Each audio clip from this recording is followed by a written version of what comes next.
अस्सलामुअलैकुम, welcome to math solutions. आज की इस वीडियो में हम करेंगे न्यू काउंटडाउन 8 थर्ड एडिशन की एक्सरसाइज 2B का क्वेश्चन नंबर 10। क्वेश्चन नंबर 10 है हमारे पास, prove distributive property of multiplication over addition. जैसे हम ऊपर सब टर्म्स वो क्वेश्चन सॉल्व कर चुके हैं, बिल्कुल इसी तरह ये देखिए distributive property of multiplication over addition. अब ये हमें ऑलरेडी मालूम है, इसको हम क्वेश्चन नंबर 8 में भी कर चुके हैं। ठीक है, फॉर द फॉलोइंग। अब इसमें 2 पार्ट्स गिवन है, तो चलिए इसको वन बाय वन स्टार्ट करते हैं। सबसे पहले हमारे पास जो distributive property of multiplication over addition जो होती है वो क्या है कि a multiply by b plus C equals to a multiply by b plus a multiply by सी।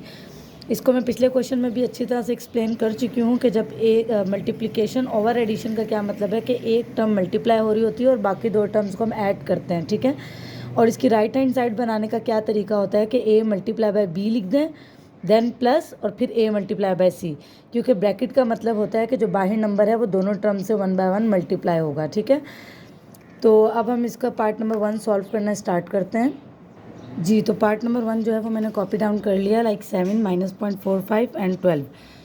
अब सबसे पहले हमारे पास लेफ्ट हैंड साइड गिवन है, लेकिन उससे पहले हम पहले अल्फ़ाबेट्स को नाम दे देते हैं, सॉरी नंबर्स को। a इक्वल्स टू 7, ठीक है, और b equals to -4.5 and c equals to 12।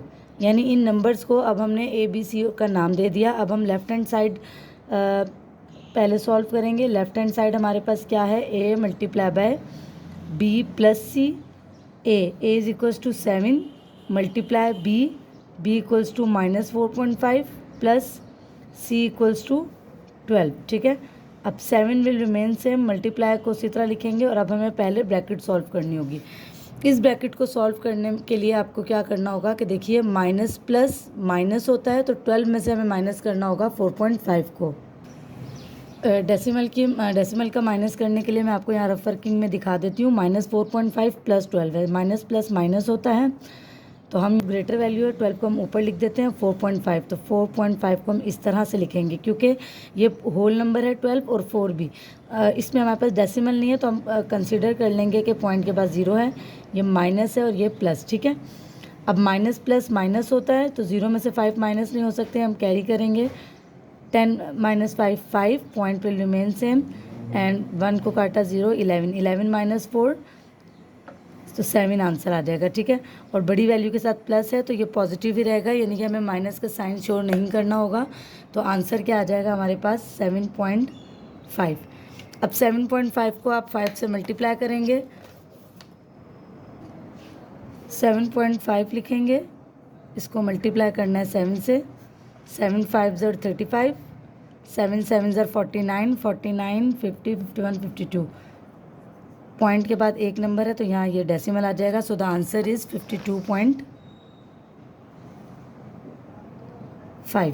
ये हमारे पास आ गया हमारा सॉल्व हो गया आंसर लेफ्ट हैंड साइड का। अब हम यहाँ पे करेंगे अपनी right hand side. Right hand side पे हमारे पास क्या टर्म गिवन थी, a multiply by b plus a multiply bye c। अब a की हमारे पास क्या वैल्यू है 7, मल्टीप्लाई b की हमारे पास क्या वैल्यू है -4.5, प्लस a की हमारे पास वैल्यू है 7 एंड c की हमारे पास वैल्यू है 12।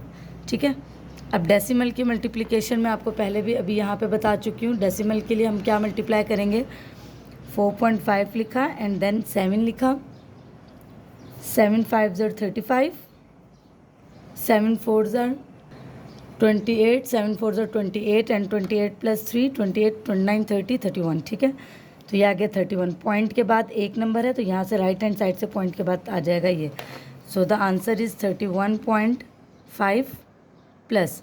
अब 12 को 7 से मल्टीप्लाई करना है। ठीक है, 12 मल्टीप्लाई बाय 7, 12 7 7 2 ज़र 14, 7 1 ज़र 7 and 1 8 84। अब हमें इसको ऐड करना होगा, तो यहाँ 7 12 ज़र 84 आ गया। अब यहाँ पे ये जो मल्टीप्लाई हमने किया था, यहाँ ये माइनस का साइन लगेगा। ठीक है, सॉरी ये मैं साइन लगाना भूल गई थी क्योंकि 4.5 के साथ 7 माइनस का साइन है, सो ये आ गया माइनस। अब माइनस प्लस क्या होता है, माइनस, तो 84 में से हम माइनस करेंगे 31.5 को, तो यहाँ पे हमने लिख दिया 84 और यहाँ लिख दिया 31.5। यहाँ पे 84 होल नंबर है, इसके बाद हम पॉइंट के बाद 0 कंसीडर कर लेंगे, प्लस माइनस माइनस 4 को कट करके 3, the 10, 10 minus 5, 5, point will remain same, 3 minus 1, 2 and 8 में से 3 गए, कितने बचे? 5। So the answer is 52.5। क्योंकि बड़ी वैल्यू के साथ प्लस का साइन है तो हम यहाँ प्लस का साइन ही शो करेंगे, माइनस का साइन शो नहीं होगा। तो आंसर हमारे पास आ जाएगा 52.5। तो इस तरह से आप देख सकते हैं हमारे पास जो क्वेश्चन नंबर 1 है वो प्रूव हो चुका है, ठीक है। और अब हम इसका पार्ट बी सॉल्व करते हैं। जी, तो पार्ट बी मैंने जो है वो कॉपी डाउन कर लिया है। इसमें भी आप 1/3 किसके इक्वल हो जाएगा? A, B equals to 4 and C equals to 2/3, ठीक है। अब हम इसकी लेफ्ट हैंड साइड को नोट करते हैं। लेफ्ट हैंड साइड को राइट डाउन कर लिया। लेफ्ट हैंड साइड है A multiply by B plus C, A equals to 1/3 multiply B equals to 4 plus C equals to 2/3।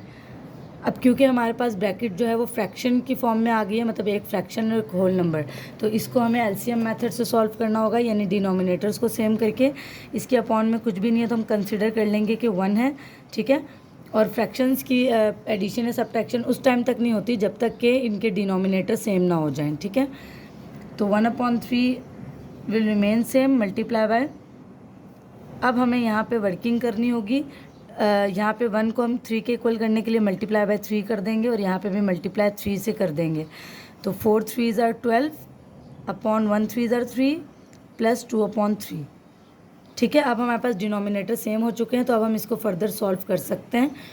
Denominator same करना ज़रूरी है। 1/3 multiply bye 12 plus 2 14, 3 will remain same. अब ये multiply हो रहा है, सो 14 1s are 14 upon 3 3s are 9। तो ये हमारे पास आ गया हमारा लेफ्ट हैंड साइड का आंसर। अब हम सॉल्व करते हैं राइट हैंड साइड को। राइट हैंड साइड में हमारे पास क्या टर्म थी? A multiply by B plus A multiply by C. तो ए मल्टीप्लाई बाय बी, अब ए की टर्म क्या है हमारे पास? 1/3 multiply by B equals to 4 plus A है 1/3 एंड सी इक्वल्स टू 2/3। याद रखिए ये जो फ्रैक्शन सेम करने का काम है ये सिर्फ एडिशन और सब्ट्रैक्शन में होता है। मल्टीप्लिकेशन में या तो आप क्रॉस कट कर सकते हैं नंबर्स को या अपॉन की फॉर्म में कर सकते हैं। अदरवाइज़ अगर नहीं कटिंग हो रही तो आप मल्टीप्लाई करके लिख लेंगे। लाइक 3 का टेबल में 4 नहीं आता, ये कट आउट नहीं हो सकते तो हम सिंपल मल्टीप्लाई कर लेंगे। 1 4s are 4 upon 3 1s are 3, इसके नीचे कुछ नहीं है तो 1 है, ठीक है। Plus 1 2s are 2 and 3 3s are 9। चाहे आप ब्रैकेट डालें ना डालें इसमें कोई वो प्रॉब्लम नहीं है, ठीक है।